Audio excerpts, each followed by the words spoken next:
Alright, hi everyone. So far we have seen few basic sorting algorithms like bubble sort, selection sort and insertion sort. But we have learned them individually. We haven't compared them with each other yet. In which case, which sorting algorithm will perform the best? Let's try to find out that. Now before directly jumping onto the time complexity and space complexity differentiation, let's do a quick recap. Let's see how this sorting algorithm works again. The first one is bubble sort. If you remember, in bubble sort, we have to repeatedly swap adjacent elements if they are in wrong order. For example, if you have this data set, then you can see how we are comparing the adjacent elements and swapping it if they are in wrong order. We have to repeat this process until all the elements are sorted. That was bubble sort. Now selection sort, if you remember, select the smallest element and swap it to its correct position. You can see if we have this data set, then how we are selecting the smallest element and comparing it with others.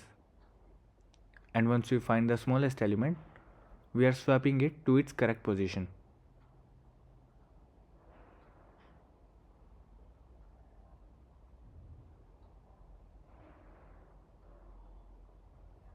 That was selection sort.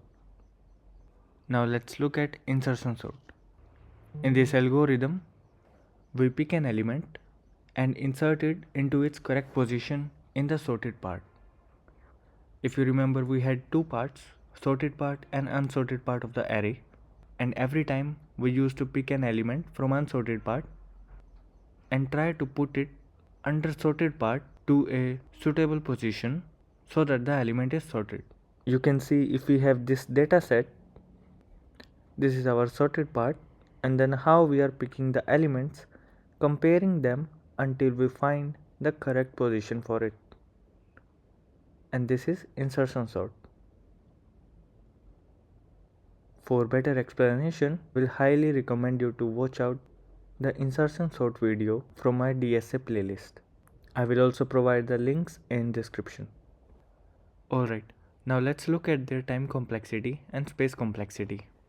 If you see the time complexity of bubble sort in best case scenario, meaning the data is nearly sorted, time complexity will be O of n, because it will require only one iteration to swap the elements and get the sorted array. For selection sort, if your data is nearly sorted, then it will be O of n square. Why? Because in selection sort, you will have to keep on comparing your element with rest of the array, even if it is already smallest. In insertion sort, the time complexity in best case scenario will be O of n. But if you see the average and the worst case scenario, where data is random, then the time complexity will be O of n square for all of these algorithms. So we can say these algorithms are sort of equivalent. Also, their performance is not that good, because if you remember our time complexity graph, then you can see this O of x square, which is O of n square.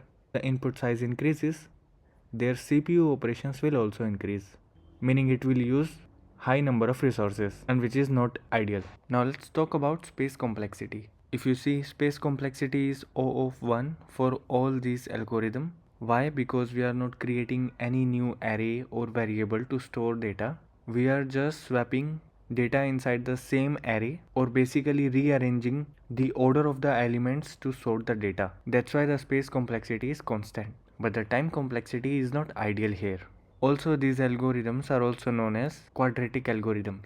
Why? Because if you see O of n square makes quadratic graph. Alright, these were some basic sorting algorithms that are not so useful but good to know. These sorting algorithms can perform better if we have small data set or if the data is nearly sorted. You can also compare these sorting algorithms from this beautiful website that has the animation for all sorting algorithms. You can see if your data is random, in that case, how your insertion, selection and bubble sort will work.